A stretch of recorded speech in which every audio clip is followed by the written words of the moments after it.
I'm going to shout out as many times as I can the Stanford women's basketball team, national champions. Yeah. That was a fun. Hello, welcome to episode 254 of Basketball, the podcast. Basketball. I don't know. I feel awkward to start this podcast today because my office is actually mostly cleaned out. I'm wondering how bad the echo is going to be on the microphone. Months worth of work has taken root, but now I feel like it's too quiet in here, too professional, too uncluttered. We Michael, can't be too professional on this podcast. yeah, exactly. Kind of my point, really. Speaking of being too professional, Michael, big congratulations to the women's basketball team for their national championship for Stanford. I would like to know, though, how you feel about them winning 2 games in a row on somebody else's missed shot. I mean, first off, I'm okay with that.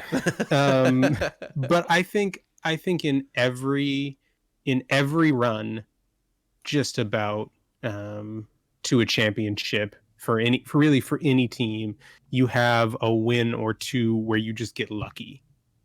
There are exceptions, lucky, right? Yeah, and there's some of that too, right? But there are exceptions like the dominant Alabamas in football and the dominant UConn teams in women's basketball. But yeah, a lot of times there are wins that just come to the ball bouncing your way, and it happened twice in a row there in those last 2 games for the Stanford women's team. Yeah, a win's a win, right? Like JJ. If you just happen to get the 33% pull on your deck, right? That's what it is, man. You take it, right? Yep. Oh, JJ's here. Hello. Michael's here. Hey, everybody. Speaking of balls bouncing the right way, I don't know if you guys follow the Angels really, but baseball is back in official open season, I guess. Real season, main season, regular season. And they swept the White Sox this past week on a walk-off 3-run homer by one of their, what they thought was going to be a bench player, Walsh, who ended up RBIing like 8 or 9 runs in the series. Kind of crazy. Shohei Ohtani, I think you guys have heard the name once or twice around the league already. He's kind of the phenom guy. Yeah, he's famous. Yeah. First pitcher in the American League in 50 years to hit a home run while starting a game at pitcher. It's impressive. 50 years. I think it speaks though to the specialization of roles in baseball becoming more and more of a thing. Yeah, absolutely. I mean, I'm sure it just is kind of interesting and fun to throw out stats when you're talking about baseball. Like the Dodgers amazing stat. JJ, can you come up with a way for me to hit a 2-run homer for an out and a run? Oh, I know what this is about. I saw this. Yeah, when is a home run not a home run? This is hilarious. I was talking with my father this past weekend. We were waiting for something, and he said, "Oh, did you see this thing that happened?" And showed me this, and people should just go see this video. This is unbelievable. It's like, it is both the dumbest and the funniest thing I've seen in baseball in a really long time. I really love that baseball, because of just the way it works, allows this kind of thing to happen. There were so many boneheaded plays watching the Angels this past week that you just have to be like, it's early in the season. It's early in the season. Then you watch the Dodgers and you're like, it is really early in the season. Oh man. Just for people that didn't see it, Bellinger hit a 2-run homer that Justin Turner thought was caught, so he ran back from third to first thinking he needed to get back and overran the guy who hit the home run on his way back, which means one of them is out. I believe the one in back is out if you overrun the front runner. It is, yeah. The person who passed the progressing runner was out.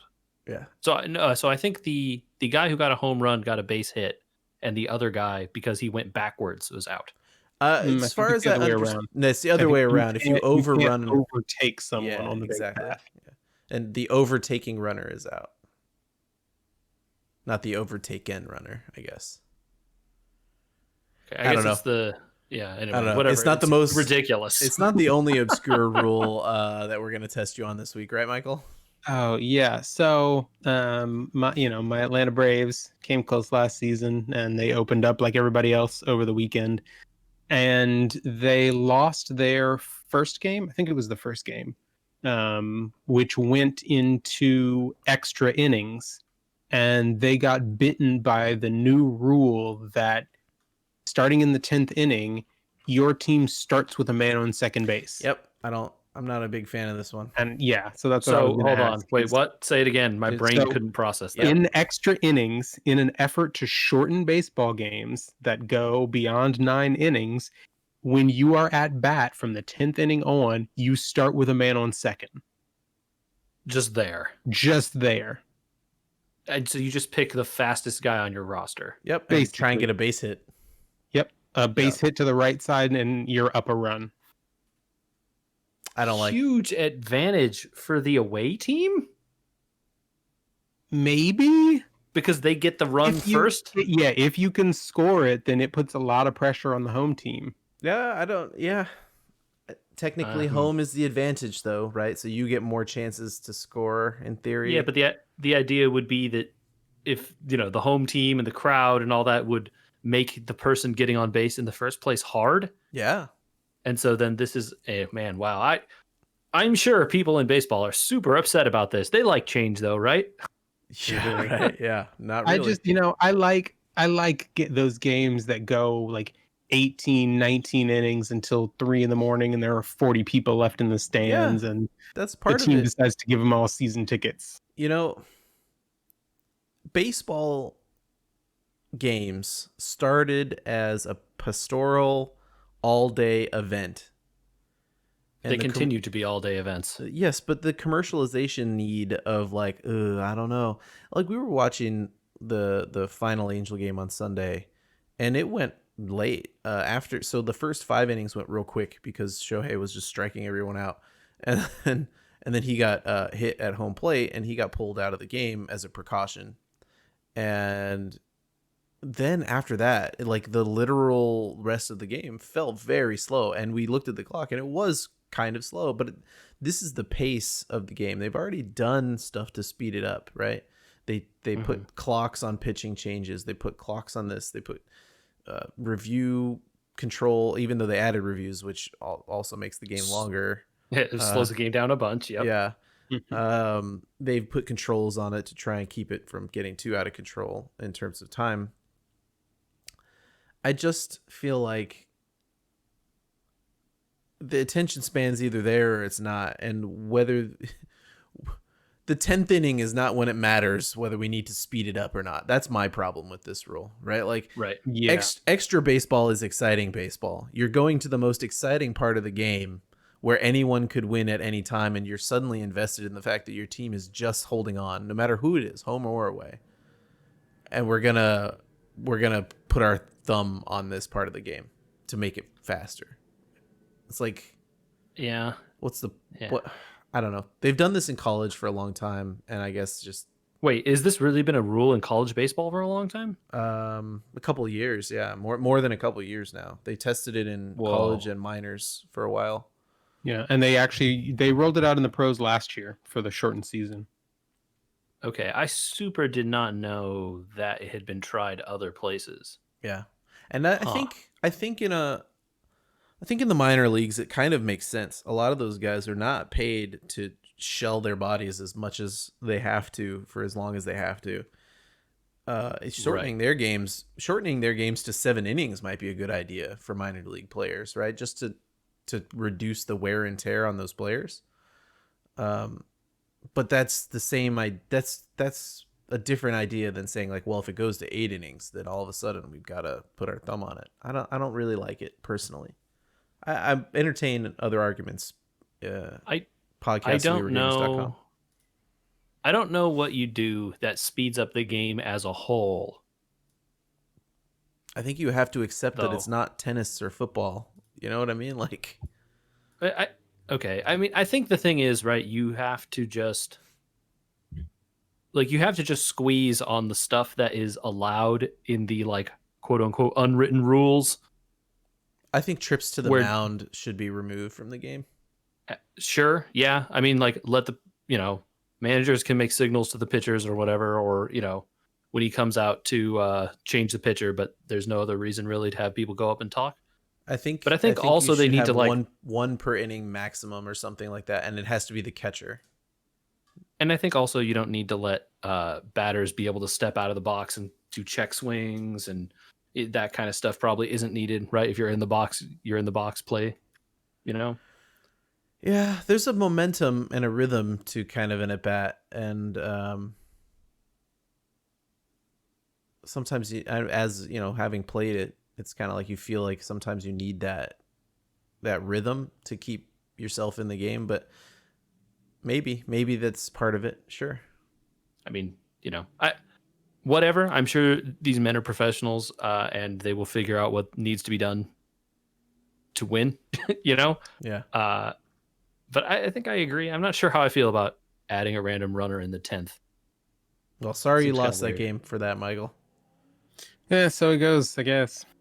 But I Uh, mean, at least you didn't get a home run taken away and get an out Yeah, instead. it does jeez. get worse. It could be worse. Did Disneyland make you feel better? It did. It did. It was good to be back in a somewhat opened park, I guess. It was a little bit weird. I think so. To set it up, we went to Disney's version of the food festivals that we have been going to repeatedly at Knott's Berry Farm.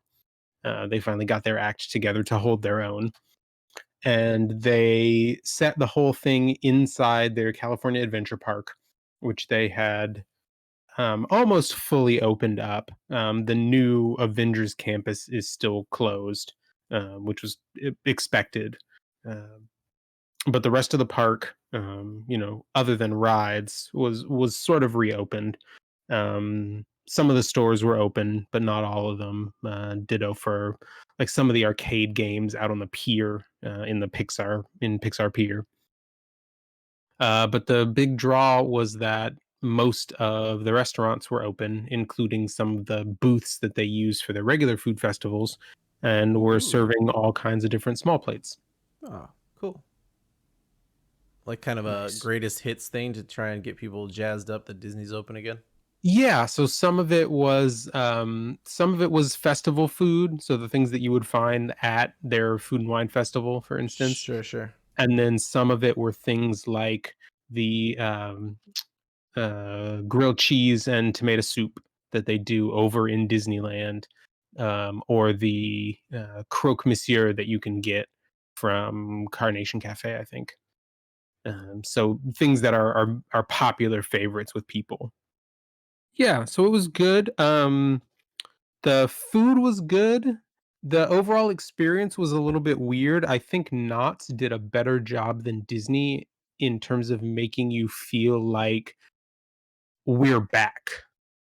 Knott's, in addition to all of the food, all of their shops were open, and they had more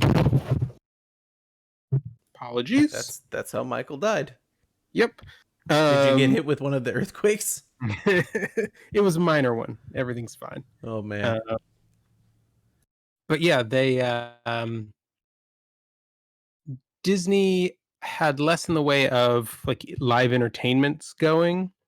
So not even with the limitations, they still had some of their performers out, just more distanced than they normally are from the crowd.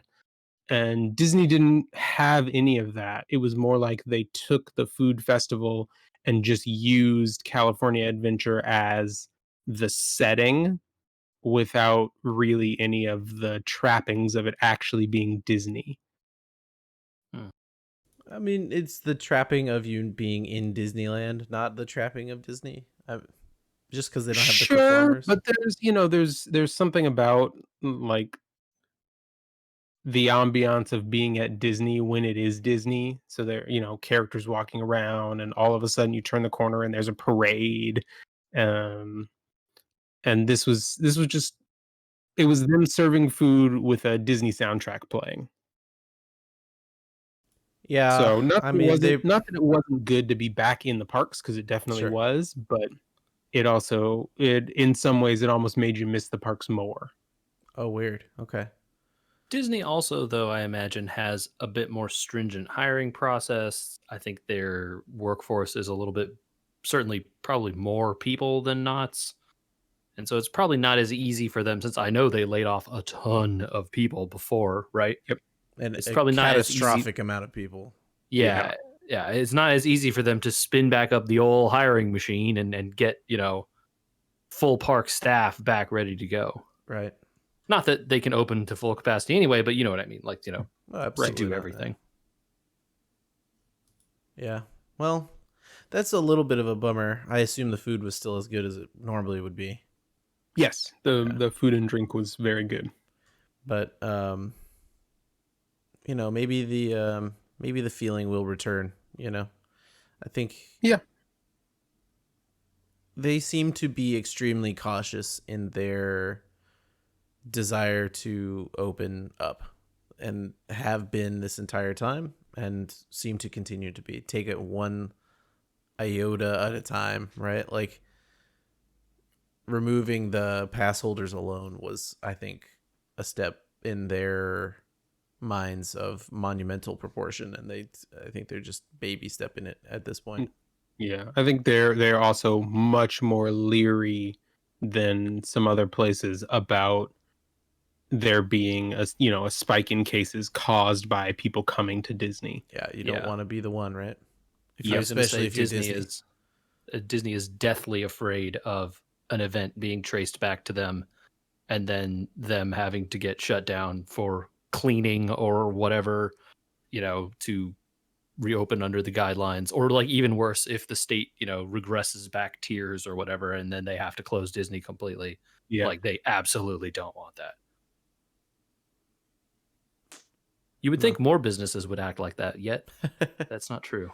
Well, can you afford to? If you're, I don't know. This is kind of like not our forte, but are we a forte or a fort crowd on this podcast? Well, so fort is a thing you can build out of boxes, I and forte is a strong suit. hate to disappoint you, bud, but apparently, we were not taught that it could be either. Yeah. I think I know that it can be pronounced fort, but I think I usually only say it that way when I am being pretentious. I feel like it's an American colloquialism to say forte, and that if you say fort, people will be like, I think I know what you're trying to say, but what are we doing here? Yeah, exactly. Yeah. Like, that's a non-standard pronunciation that is technically correct, but no one says that. Or I've never heard anyone say that. I can't think of a single time in person I've ever heard a person say it that way. It's always been forte. And then obviously you see it in print and you don't know, you just read it. Yeah. Oh, my new fort. I can't even joke say it. I know. It's too My new forte is I have to know some stuff, because I think I might have a new favorite character in Smash Ultimate. And I don't know anything about her. Okay. So Smash releases new characters once in a while, obviously, in these like fighter packs. I think there are, well, I know there are. I don't think there are. There are currently 81 characters in the game, of which I have now finished classic mode for all of them. That was my project this week. I decided I was just going to do it. There were maybe like 20 something left, most of them being newer fighters. The most recent release is Pyra and Mithra. Mm. Yep. They're one fighter. Mm-hmm. and you B down, and she changes between Pyra or Mithra. Pyra has fire effects around all of her abilities, and she hits crazy hard, but her movement is terrible, and she can't jump worth a rag, and she doesn't have much reach. She has like one ability that reaches a little bit. She kind of throws her sword forward, and it spins around and comes back to her. But if you switch to Mithra, boy, you move fast. And she has this slashing attack that she can do on her B forward that'll take you halfway across the map. You can actually kind of push people off the stage with it, and then meteor smash them down. It's kind of funny. Or you can jump back and switch back to Pyra and wait for them to come back and smack them really hard with a whirling attack. First of all, I really like, we talked about Lucina last week, so I like this. They both have swords. I apparently only like sword people in Smash. So you're a sword guy. I'm a sword guy. You know, my forte is that I'm a sword guy. Got it. What's the deal with these two? Why are they one character? Tell me something about Pyra and Mithra so that I don't feel like a complete poser. I mean, so this is not just a Xenoblade question. This is a Xenoblade 2 question. Yes. These characters are from Xenoblade Chronicles 2, and they are not in the first game. Oh, okay. Fine. Let's see. What do we want to talk? Is the boy in it at all? No. No, it's Probably. just Pyra and Mithra. Well, I mean Shulk. You mean Shulk? No. So Okay. that's Xenoblade 1. Okay, Right. Shulk is also in there. I don't quite understand Shulk. You hold B and he can choose from like shield or speed or jump or smash. I think it powers up that move for him for a few seconds. It's very confusing. Shulk supposedly is good. I'm trying to figure out which characters are good, but Pyra and Mithra have landed near the top of the heap immediately upon release. I mean, new character is new, so therefore no one knows their moves, and they're easy to win with if you can beat people. Yeah, 'cause maybe. they don't know what you can do. That's a Maybe. fighting game thing. Okay. The new characters are typically considered very good on release, but that could just be because they've made them good so people will buy them, which is also a thing. That's possible. Anyway, There's don't know. 81 characters. I can't remember what half of them do. I mean, that's going to be a problem for you in your competitive games against the CPU. Yes, clearly I spent the last month leveling all my spirits to 99 and giving all of my legendary spirits all the dojos. We need Ryan on this podcast because then he'd understand how crazy that is and how worthless and how non-competitive. Yeah, I mean, that sounds like it's a big waste of time, my man. You could be playing other games. I should be playing other games, but it made me feel accomplished because I could do it in bed after working on this office. But anyway, look, tell me. So tell I'm trying me to something. I'm trying to about it. find Michael. How do you explain what Pyra and Mithra are? Oh, so that's basically all you. I have not started the second one yet. Oh, wait, you Okay. haven't played it? Oh, okay. Okay, No, I haven't. So, I just haven't broken it open. okay, so you know what? Do it So in a actually- non-spoiler way then. I can't. The fact That's that this fine. game even has Mithra in it is a spoiler. Mithra is a spoiler. Oh. So I don't know. The game is several years old, I guess, at this point.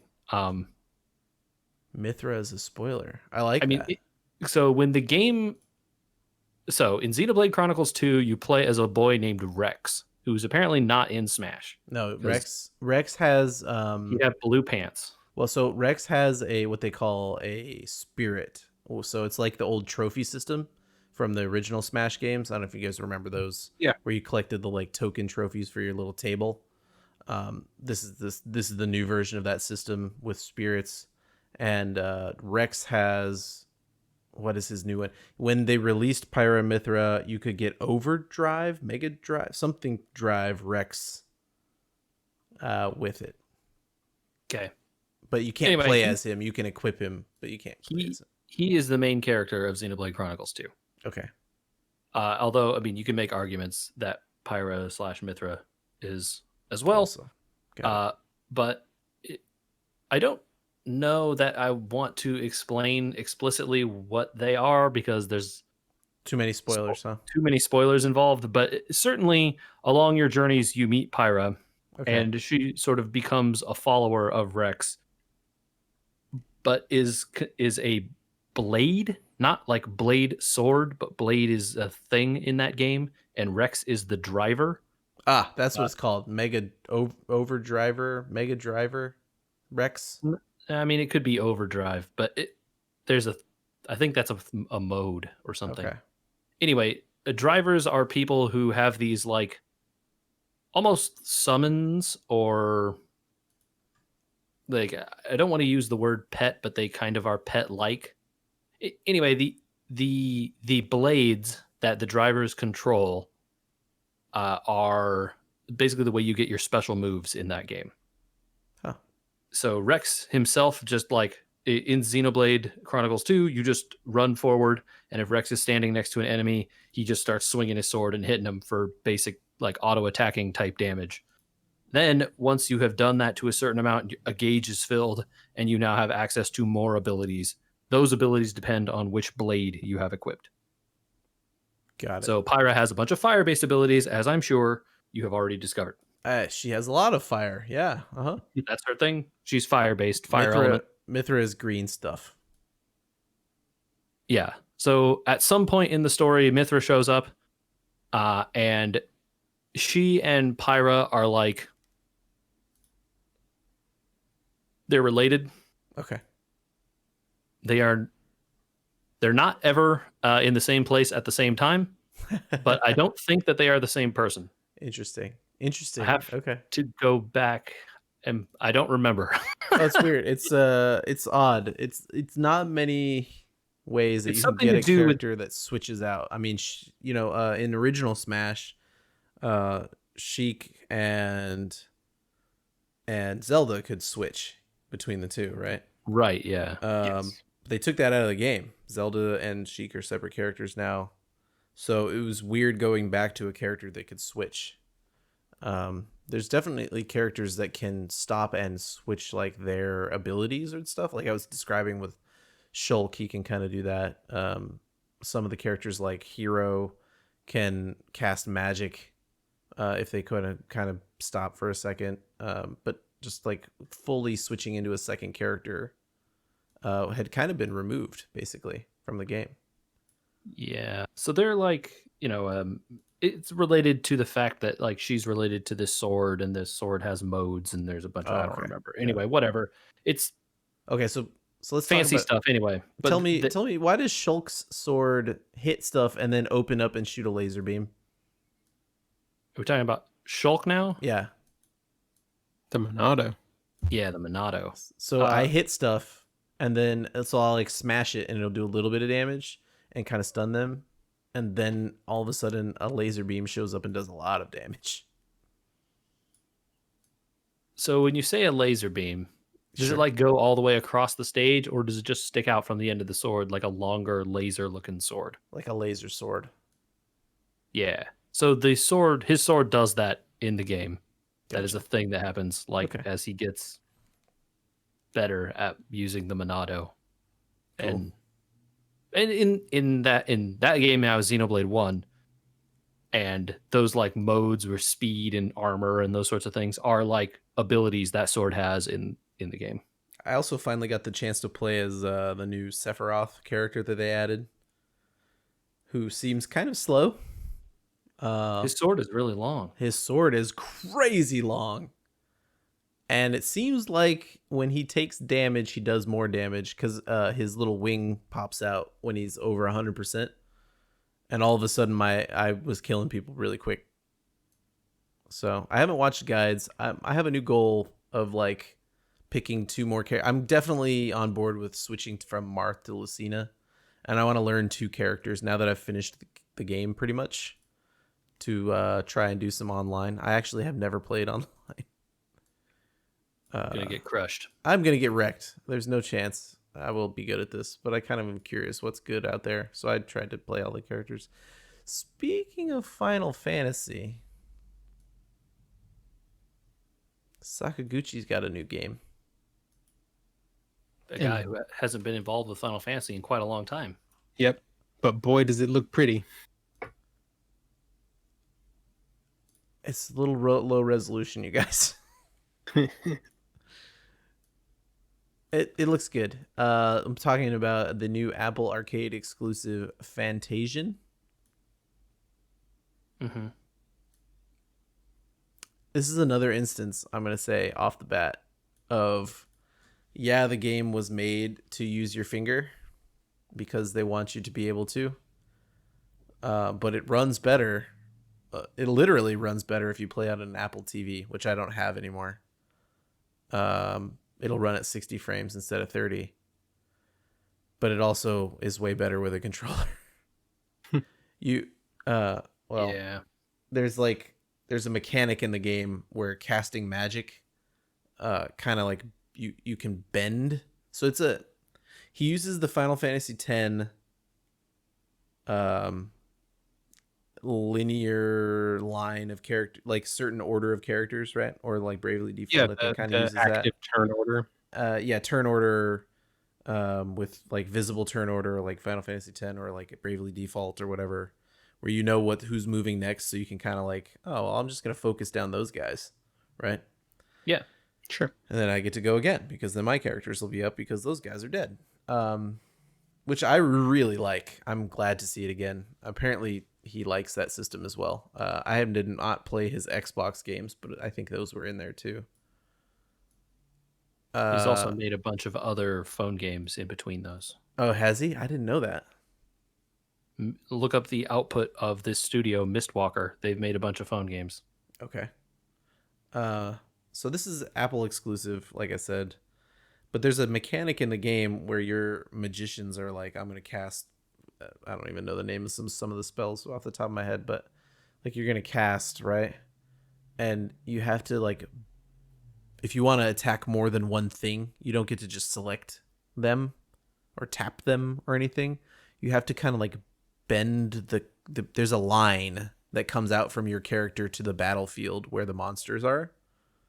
And you kind of have to like aim the line, and if you have magic, you can bend the line and like curve it like a curveball, right?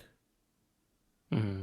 If you have a controller, you can use both analog sticks to kind of play with moving the line and bending the line at the same time and get a really accurate go of it. I wanted to shout with my finger that it was not bending the way that I wanted it to, but it is what it is. I don't know. I don't know how you make a good game and a phone game. Like you gotta land on one direction or the other. I don't know. It's good. I mean, it's a good game. Seems basic to me so far. I only played a little bit. I'll probably go back to it in like a month. I still have a lot of time left on my Apple Arcade free. And I want to play a few other things, but it seems like it's going to be long, so I'll probably go back to it later. But those backgrounds is what you want to hear about, I'm sure. You just look at it, gosh, they look so good. Like, it does look like a diorama that was physically there. Yeah. Yep. So they photographed diorama. For people that don't know, this Fantasian game, he decided, Sakaguchi, I guess, decided we're going to photograph the backgrounds to create the levels that people are running on. And in certain instances, it looks really good. And in some instances, you're like, I don't see, I guess I walk there. Like there's a sandy area early on. And I'm like, I can't really tell where the path is here to walk on, so I'm just going to keep running this direction as I run along the edge of the level, and it'll eventually push me the right way. Yeah, you run into one of those, the picture is pretty, but it doesn't look like a video game level kind of thing, so it's hard to delineate where you're supposed to go if it's not highlighted. I feel like sometimes they didn't take super high res photos and push them in, They just took normal res photos of the main thing and then pushed in on the normal res instead of retaking closer photos, or Ooh, like taking 8K photos and then pushing into 4K and then pushing into, it's that's bad if Seems that's the bad. case. Yeah. but it only happens like in some areas, and then like a camera pan, they do this like really, it's kind of actually interesting to see how fluid it is on my phone. The iPad we have is quite a bit older and it is not fluid, and it kind of like chugs through the transition. My phone looks pretty good when it does it because it's like pan whip when you turn a little bit inside the model and they needed to move to a different camera angle. And so you'll pan whip and it'll all of a sudden be a little bit closer and you'll be like, ooh, those trees are kind of rough. And then it'll pan whip again and you'll be like, oh, that building is super crisp. Huh. I'm very confused as to what happened. Is it the case that like some stuff looks out of focus Maybe? as opposed to low res? It's not low res, it's just not the focus of that picture, and so it looks weird.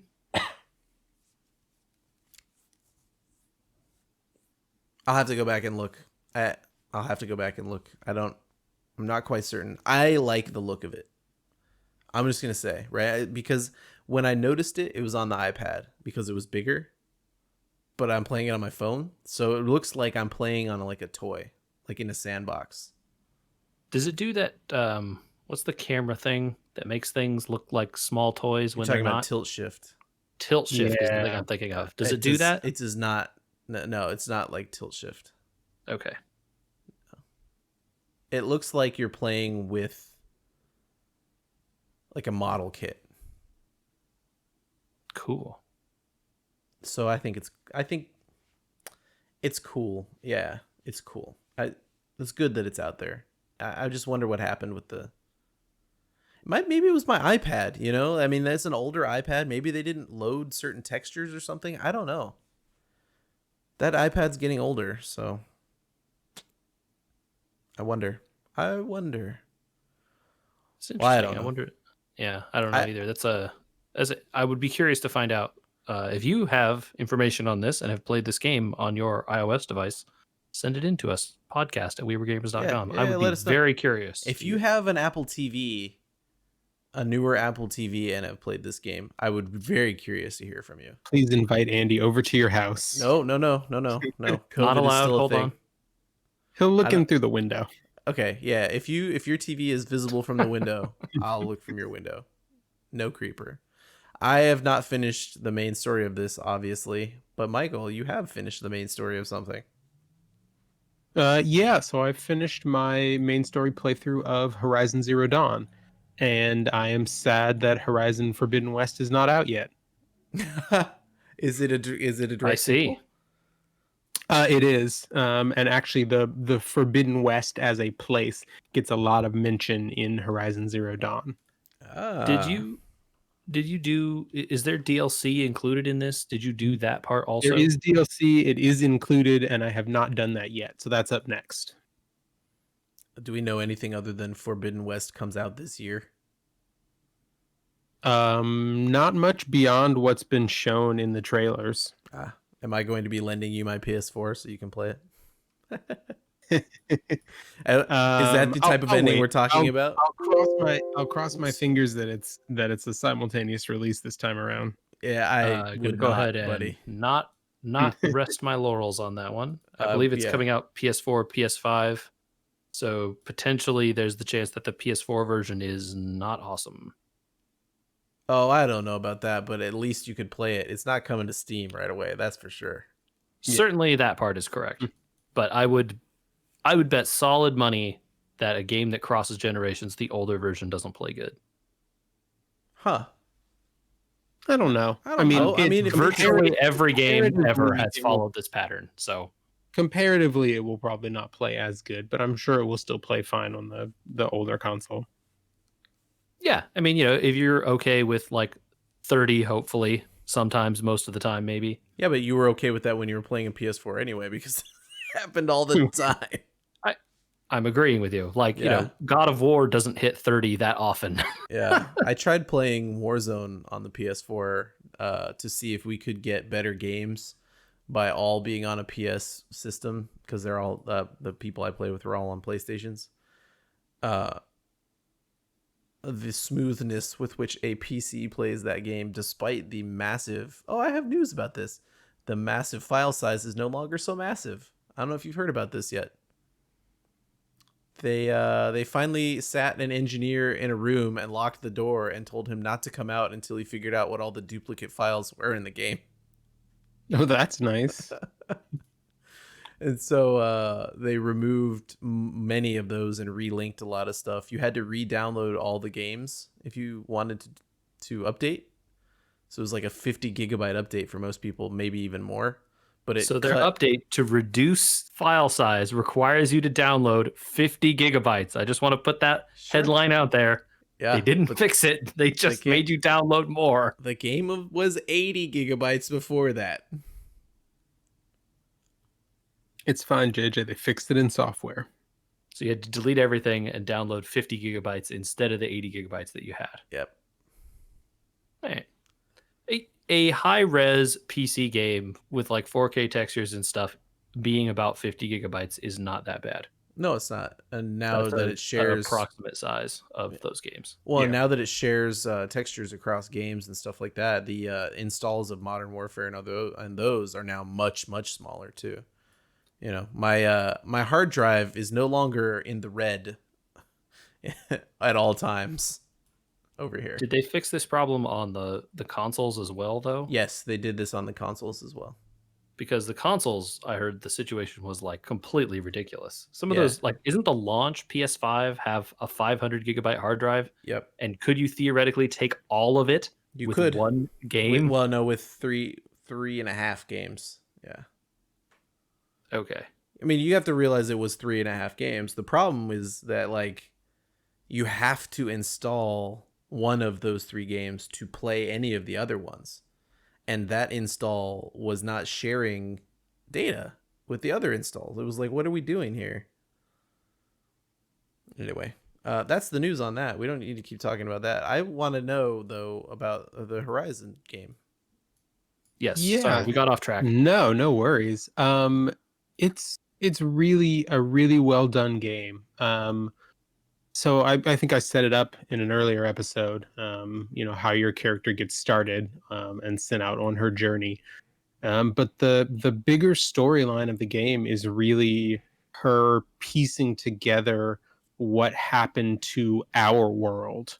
Really? And how basically how it led to the world that she lives in now, and then how specifically all that relates to her being recognized by the machines.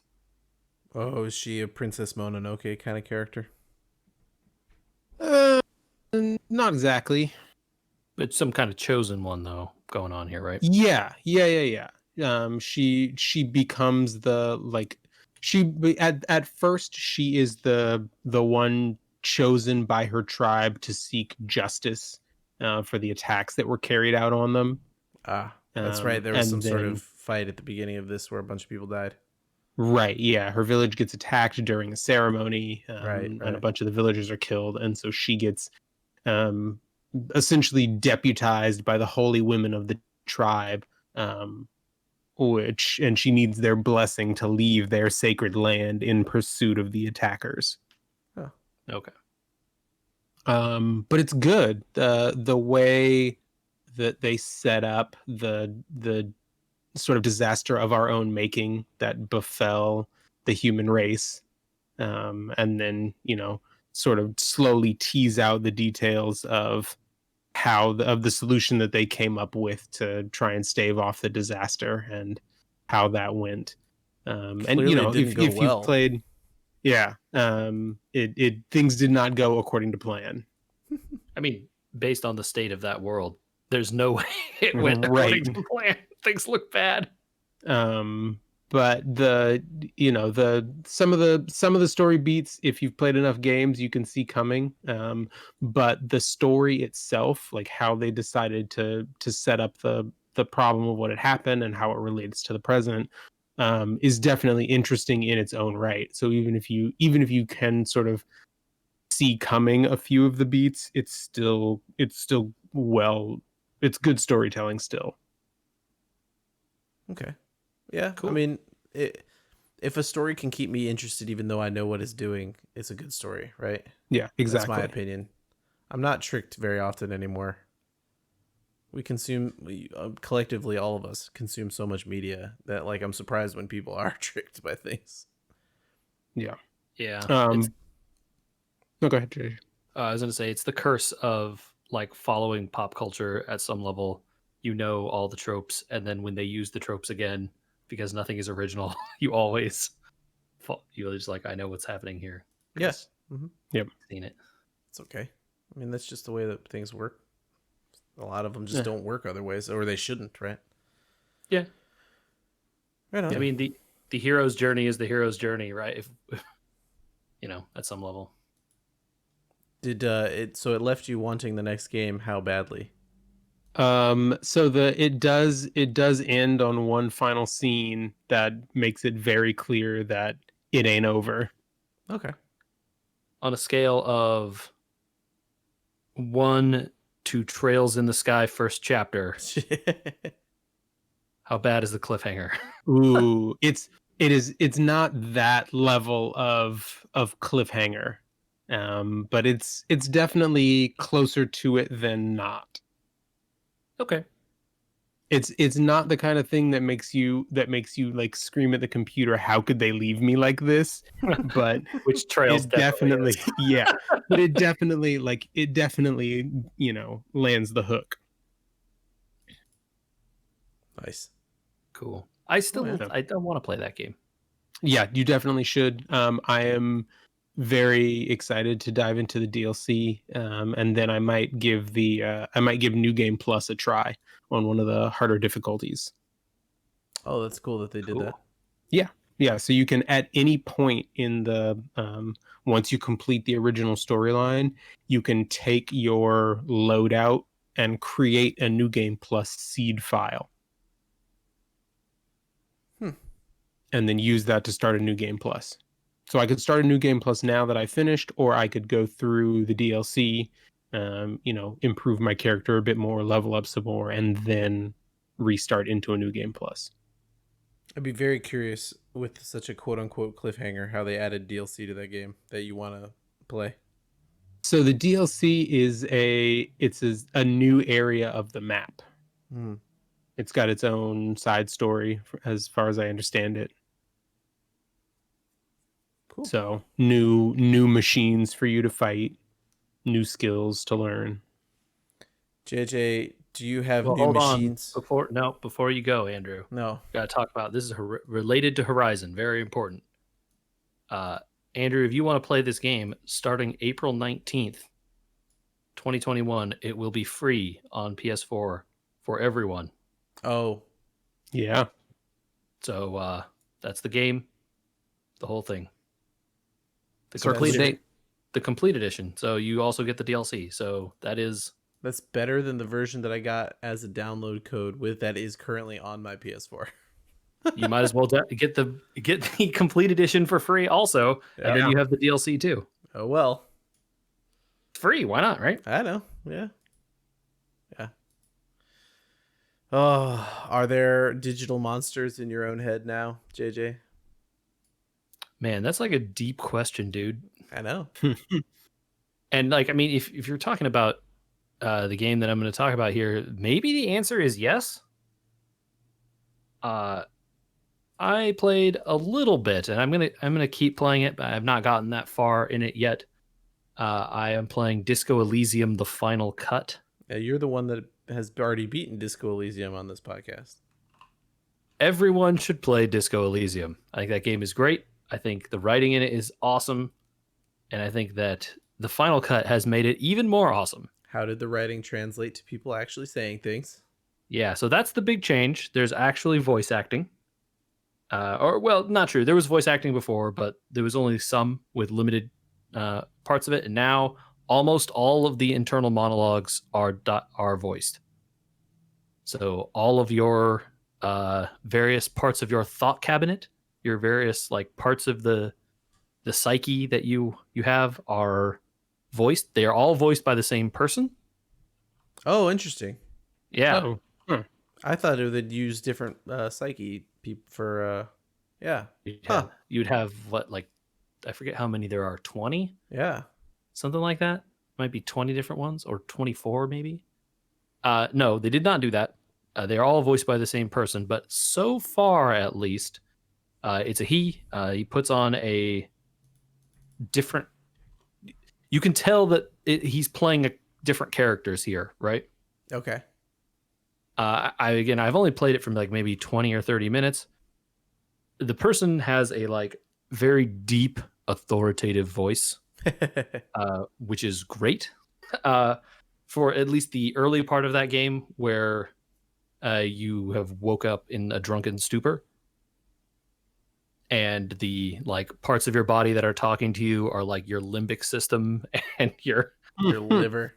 And the part of your body, like you're trying to summon your coolness factor to grab your tie swinging around off of a fan, and you either succeed in the roll or fail. And your I forget what the name of the term is, but it's basically like your ability to do cool, stylish things. Either that ability admonishes you for sucking to grab the tie, or calls you obviously you're so cool you would do something suave like grabbing the tie off the ceiling fan, in a stylish way. It's very interesting. And now, they have said that every dialogue in the game is voiced now. So Every single one, huh? I guess. Wow. I've only played it for like a little under an hour so far, so I can't confirm or deny that. But things that are not voiced are like little observations of like stuff you can see, right? If you're like walking around the room, you can click a little thing that will show you like, you see a like red stain on the ground or whatever. Like you can see the red stain there, but if you want to see the text that says there's a red stain on the ground, that part is not voiced because no one is saying that, right? Sure. Mm-hmm. But all of the inner monologue stuff is voiced, and and my understanding also, this game has come to consoles, so people can play there with controllers. I don't know how the controller support works. This game was very clearly built with a mouse and a keyboard. I don't know how you would play it with a controller, but they must have figured something out. So I bet you it's one of those it's like a snap to kind of thing, like those what are those? Possibly. The oh gosh, what am I thinking of? Like the Back to the Future Telltale game. Like an adventure game kind of thing. Or like an adventure style game, and you just move the cursor and it'll snap to the next thing or something. I don't think there's a cursor, but yeah, it's very possible that like they don't, your guy just won't like wander around aimlessly into corners or something, hopefully. One would hope. One would hope. I mean, I think they've had a successful enough game here that they can make it work. It is. They have the income probably. It is a ton of voice acting. There's so many words in this game. Like I will say it is nice because the first time when I played it, you kind of had to be in the right kind of mood because you have to pay attention and read a bunch. And I will say this game does not mince with like deep philosophical discussions and like political texts and like big words. So, you have to be in the mood to like pay attention and read that stuff. You can't just kind of like, play a little bit in the background. But with voice acting, you can kind of sit back a little bit and let them read it to you.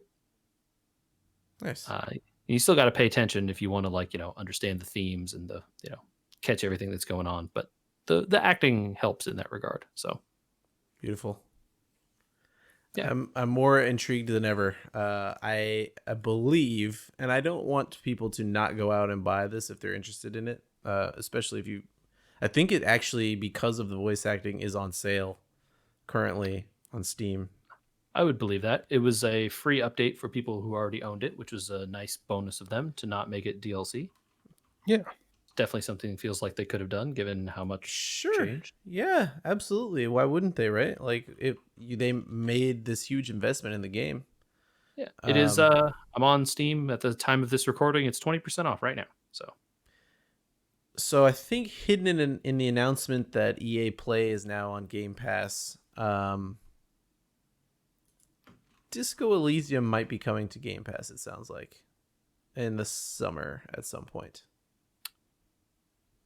okay, cool. Yeah, If that's it's true, people should play it. it's ambiguous whether or not they just said it's coming to Xbox, and that could be as a game that you pay for. Um but it was part of a Game Pass series of announcements when they mentioned it. So it seems like it could be. I would say don't hold off if you're thinking about buying it, but it's possible if you're on the fence. Yeah, I'm googling here very quickly. You're not supposed to do Dis- research. Disco Elysium: The Final Cut coming to Xbox summer 2021. Yeah, It's a timed exclusive on PlayStation's now, and then summer it will be on both. yeah. Doesn't mention Game Pass here, but Xbox does love their Game Pass. They love That to they put do. anything that they can on there. And like I said, it was part of their conference where they're talking about EA Play finally going live, and a couple other things. Anyway, so that's that. Do you guys want to hear some news? I don't know if it's a spoiler or not. Is news a spoiler? It might be. So today, the day we are recording, is April 5th, 2021. We are negative 42 years from first contact. So Star Trek, Almost because Star Trek has not been able to host their annual convention for, I believe, 2 years now, they decided to make First Contact Day into a bigger thing. It's been traditionally kind of a community, May the 4th kind of thing. And as you know, May the 4th got commercialized, thanks Disney. And so First Contact Day has now been co-opted to become an online sort of event. They had a bunch of actors. Patrick Stewart was doing a Q&A for a lot of the day, actually, talking about the movie First Contact, talking about Picard, talking about a lot of stuff. Some news that came out of this. August 12th is when we get more Lower Decks, JJ. And Michael. I believe you also watched Lower Decks. I haven't started. It's on my list. Oh. August, Lower Decks. Lower Decks is great. 2022, Disco Season 4. 2022, Strange New Worlds. 2022, Picard. 2022, Prodigy. Ooh. What is Prodigy again? That's the Nickelodeon Janeway show. Okay. Not sure I'm gonna watch that one, but I'm not sure I hear much of anything coming before August. Yeah. Yeah. Ouch. Also, there's a spoiler about a character returning for the next season of Picard if you want to hear it. I mean, it's not going to bother me if you tell me. They were doing some announcements, and a character busted in on the teaser for the next season and said, "The trial never ends, Picard." Well, I know exactly who that is then. Uh-huh. Voiced by none other than John Delancey. I mean, if they had anyone else, I would literally flip over a table. Is John Delancey looking okay? He's quite a bit older than last we saw him, I think. I mean, he doesn't look any worse than Patrick Stewart does. Fair. I just haven't seen him in 15 years or whatever, so I don't know what he's been up to. I haven't seen him either, to be honest. Okay. I was reading a lot of the things. I think he looks all right. I mean, in terms of, I would imagine he's ready to act. I will tell you that I am irrationally way more excited for him to be on the show than anything they did in Picard season 1. So he'll be on it along with, I guess, Whoopi Goldberg, that was already announced was coming back. Yes. Uh, Nice. so there's a chance there's some interaction there. The further trials of Picard and humanity on trial as part of Q's thing is instantly a way more interesting set for a show than what they did with all of Picard season 1. So yeah, there you go. That's my Star Trek news for the day. That's good. There you go. That's it. We're done. Let's get out of here. I got games to play. Cut, print, ship it. Oh, hey, speaking of print, I'm gonna hijack you for a second. Print is a cool word because I just got a new printer. Have you guys heard of a tank printer? No. In what? So, everything has a cartridge, right? If it's an inkjet printer, it's got a cartridge. There's like laser, inkjet, a whole bunch of different options. Mm-hmm. Inkjets use cartridges. People are really upset because cartridges, create a ton of waste. And they're very, very expensive. Like, who cares about the waste? Like, if it was, recyclable or refillable, that's fine. But yeah, they're not, expensive. and they charge like $40 for a single cartridge. Right. It's ridiculous. So laser printers were if you work in an office, you have one of those because they're extremely cheap. This tank printer is an inkjet printer. You put in these faux cartridges, and then from the front of the printer, you fill up tanks of ink that then feed the cartridges all the time. Okay, I've seen they're running TV ads for these right now. Yes, I have seen one. I got one.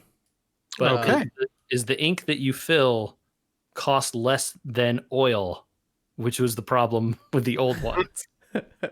The price per page came down to pennies, very, very, very, very, very low. Okay, I mean, but that is also like the problem is that you can print a ton of pages on these cartridges already, right? Like, how much does a bottle of this ink cost? It's a good question. I don't know. It came with a lot of ink. I haven't purchased. Let me see. I mean, because that's the tipping point here, right? Is like, because the idea is like, oh, you can refill this thing. You're not creating more waste with these cartridges all the time. Sure. Yeah. Okay. So I'm trying to find the name brand. I don't know if I can find the name brand. Everyone's got off-brand stuff here. Uh-oh. Okay, here. One bottle of ink looks like it's like $12. And this bottle is what? Well, 8 ounces, 20 ounces? No, they're smaller than that. They're much smaller than that, but they're much bigger than the cartridges were. Okay. You can get way more pages. And, inkjets are really a lot better for printing photos than a laser printer. Absolutely, yes. Yeah. And I thought about going printerless, but the kid keeps needing stuff printed out for school.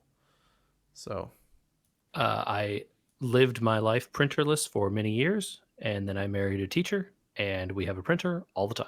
Yeah. Makes sense. Yep. Okay. I'm preaching to the choir here. Reddit has a 2019 comparison, I guess. I don't know. It seems like the cost was very low considering. Consumer Reports was very happy with the cost. All right, that's good. I mean, Consumer Reports is usually pretty good, so I'm willing to trust that. I just wonder that, like, are they still getting you on the other end on the ink? It's just that it takes longer for them to get you. Oh, I'm sure, right? Like, I'm sure somewhere the math works in their favor. It has to. Yeah, but I mean, maybe the knockoff ink then is 98% as good and $6 cheaper. This is what I was just about to say. It's 98% as good, and I'm looking at like knockoff ink of what I just found, and it's like a third the cost. And you know what you can't do is you can't put little chips in the ink bottle that tell the Right. printer not to use the ink. Right, which is Unlike- definitely something they do with the cartridges. Right. The Yep. cartridges, they make them not work. Yeah. Yeah.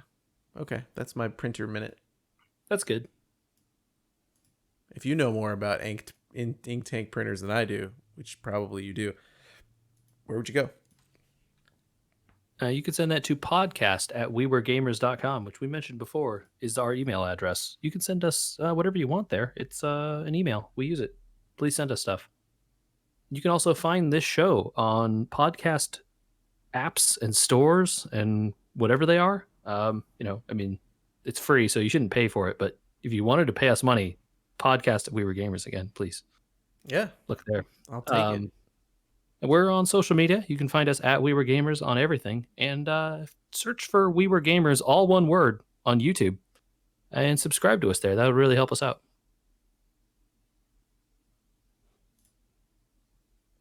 What's your forte, you guys? I'm a sword guy. Blaseball. Oh, we didn't even talk about Blaseball 2. There's not that much to talk about yet, though. There's